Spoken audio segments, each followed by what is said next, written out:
решили тут снять для вас настоящую самурайскую. Пожалуйста.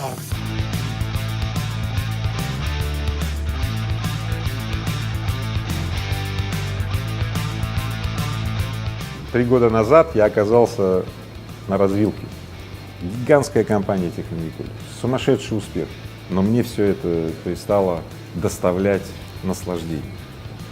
Одно и то же, повторение. Гигантский успех каждый день, вот день сурка.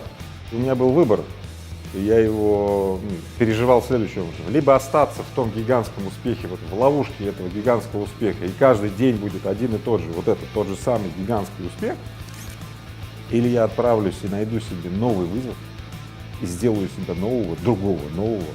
Так появился Рыбаков фонд. Это социальное преобразующее действие. Так появился мой блог и YouTube-канал. Привет, я Игорь Рыбаков. Предприниматель, инвестор, миллиардер, а теперь еще и влогер. Мой первый бизнес, так. Ребят, мой первый бизнес был торговля мороженым на Белорусском вокзале. Так появилась моя книга «Жажда». Так появилось много чего, и много чего еще появится.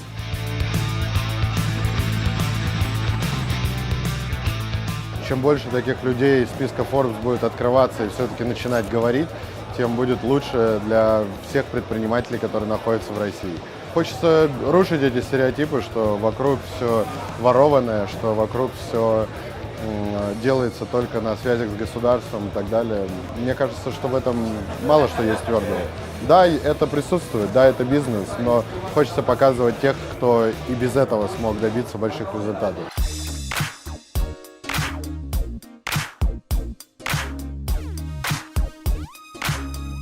Мне кажется, что у него есть большой потенциал повлиять на большое количество людей, но я не хотел бы, наверное, узнать, что он стал вот Тони Роббинсом и просто поднимает.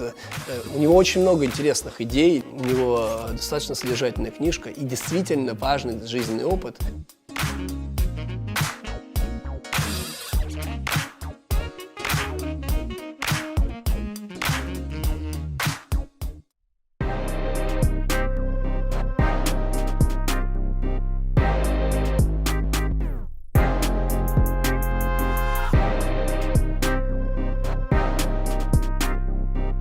В том моменте, когда у меня был самый сильный финансовый успех, именно в этот момент у меня было самое низкое счастье. Собственно говоря, это спровоцировало меня найти для себя следующие пути. Как выйти из той обыденности, гигантский успех каждый день, выйти и найти для себя что-то новое.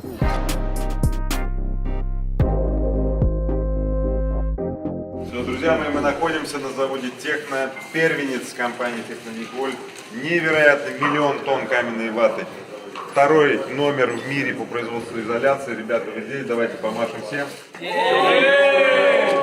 Все, сейчас мы это все увидим, поехали.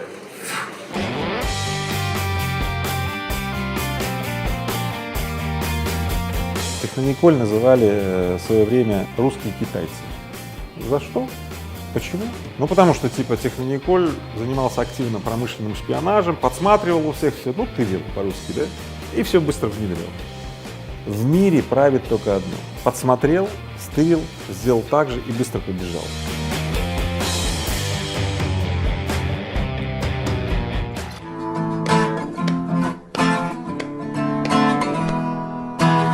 Вы свои приятели, вообще хорошие парни, вы всегда там, где можно заработать бабок. У нас иногда как по голове лопаты. Мы бизнесмены, что нам все нормально. Покупаем, продаем и снова покупаем. И нам вдвоем до хлебушек вроде и хватает. Парень из Магнитогорска, родился в Магнитогорске. Серега мой партнер. Парень из Ульяновска. Мы с ним встретились, с моим партнером, на физтехе на 1-м курсе. На 2-м мы поселились в одной комнате. На 3-м курсе мы открыли компанию Технониколь. К 6-му курсу у нас уже был бизнес $5 миллионов оборот. Серег, ну что, помнишь, как мы с тобой тут бегали? Мечтали. Физтехи. Мечтали о девушках, о хорошей жизни. Мы с Сергеем Колесниковым разные, категорически разные по стилю, мышлению и действию. Я всегда отвечал за предпринимательскую мобилизацию и прорыв. Сергей за системность и структуру. Я обеспечивал рост бизнеса квантовыми скачками. Сергей надежность адаптации систем управления. Два сформировавшихся человека, немножко разных по характеру, поэтому мы взаимодействуем в рамках Технониколя по тем проектам, где мы вместе работаем. Эти отношения стали более структурированными, скажем так, перешли от понятийных к юридической основе.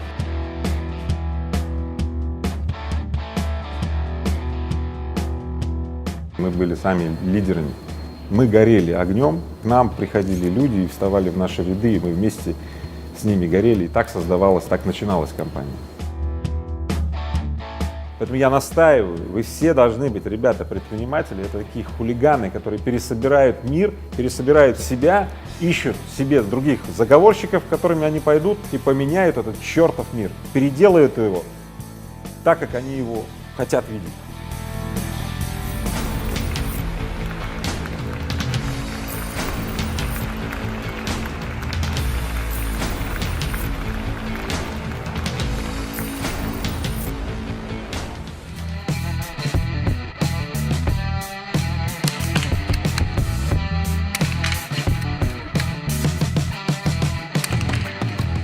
Ну, ты видел сейчас 5 из 5. Пристрелочные, а сейчас посмотрим, что будет сходу. Это важно, чтобы бизнес в России делать? Это не просто важно, да, что тебе вот так подходят, говорят, ну-ка отдай бизнес, а ты так раз винтовочку. Вы уверены? Они говорят, ну не очень уверены. Мы говорим, ну вот, все, приходите в другой раз. Для меня Игорь Владимирович является ментором, безусловно, потому что человек с большим результатом, у него гораздо шире мышление, он, несмотря на свой возраст, сделал вот этот переломный момент, когда он может делать все, что он захочет, и неважно, что говорят люди вокруг. Его зовут Бэнкси. Он никогда не показывает свое лицо. Типа, люди из списка не могут вести блог на YouTube, да, многие могут сказать. А он взял и разбил это просто. Почему мне нравится стрит-арт и андеграунд? Потому что это всегда новое. Это как предпринимательство. Ты ввергаешь себя в новое и находишь себя нового в нем.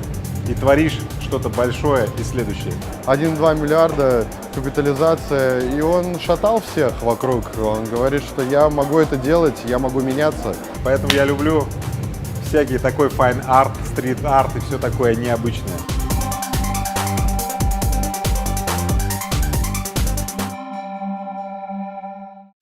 Катенька, не часто мы с тобой так заходим вот в винный бар, посидеть, послушать топера.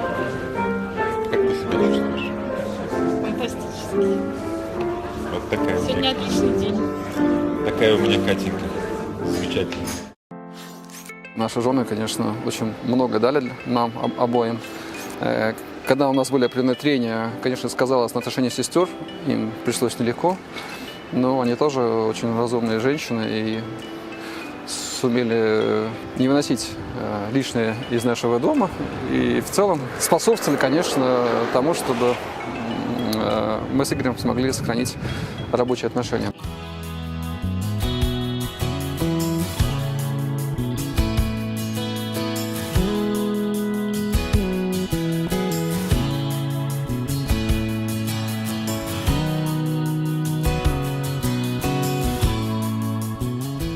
Вот момент, когда мы создали фонд, совпал с некой трансформацией отношений наших в семье.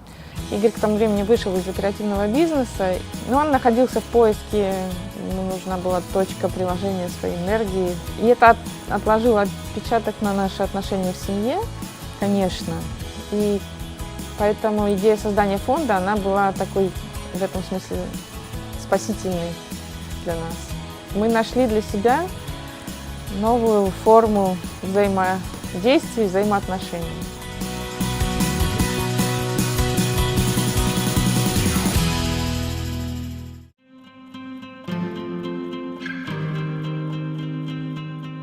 У нас долго не было детей, в детстве, в юности точнее, некие хирурги что-то мне сделали не так, и у нас был диагноз бесплодие. И это было достаточно серьезное испытание. Мы долго это понимали, что это так. И, честно говоря, когда эти врачи мне сказали, что эти хирурги, которые делали какую-то там операцию, что-то там перепутали, в этот момент я хотел выехать к этим хирургам и разобраться. Ну, как бы первая такая мысль, что за да? Вот, но потом мы решили, ну, хорошо, надо же, жизнь продолжается, надо сделать действие, и мы стали бороться за то, чтобы, значит, случились у нас дети, там были какие-то еще операции и так далее, потом все это дело случилось, и Полина, которая родилась 9 мая, как раз в День Победы, это стал для нас не просто День Победы, а тройной День Победы. И рождение долгожданной дочки Полины, и, в принципе, совместное прохождение с семьей, вот, с Катей, вот этого испытания, такое серьезное испытание, и День Победы. И теперь у нас каждый раз на день рождения дочки салют.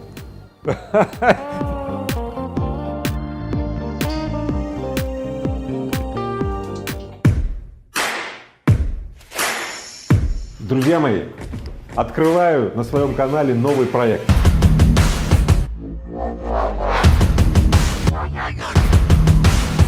Что случилось с того момента, когда я открыл YouTube-канал? Мы обсуждаем с детьми, какой я следующий выпуск сделал, как он зашел, о чем я там говорил, мы это обсуждаем. Парадоксально. То есть у меня раньше не было возможности донести какие-то смыслы, практики, которые сделали меня значимым в детей. И тут они появились. I'm very proud you're here in Russia, and thank you a lot. Yeah. Thank you. Thank you.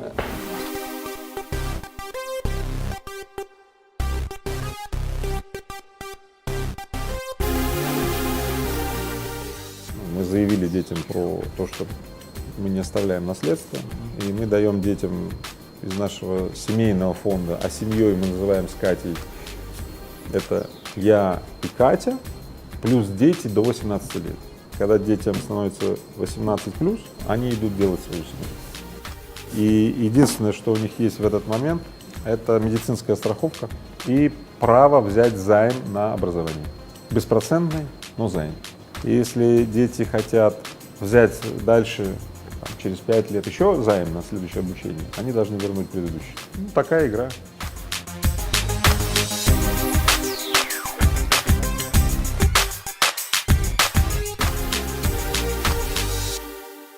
Отсутствие между нами и детьми каких-то вот денежных взаимоотношений упрощает нам жизнь. Ну, во-первых, мы с Игорем искренне верим в то, что наши дети талантливы и способны всего добиться сами.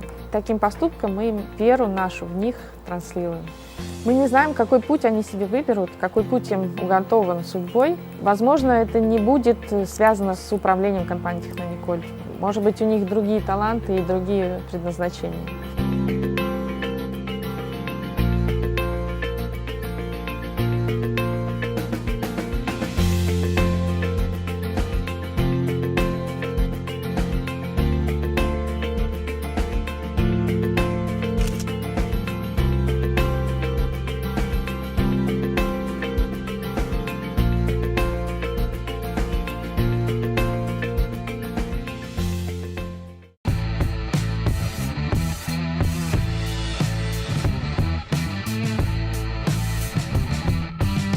Для того, чтобы преуспевать, расширяться, изменяться и сотворять великое и даже самому удивляться, как же у меня, черт побери, это получается, единственное, что нужно,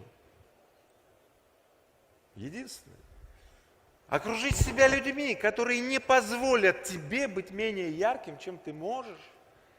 И поэтому я хочу, чтобы мы сейчас 3 раза пошумели себе очень сильно, и на этом откланяюсь. И давайте возьмемся за дело. Все-таки дело же за малым. Да. Пошумим! Давай еще раз. Давай встанем. А теперь сами себе поаплодируем.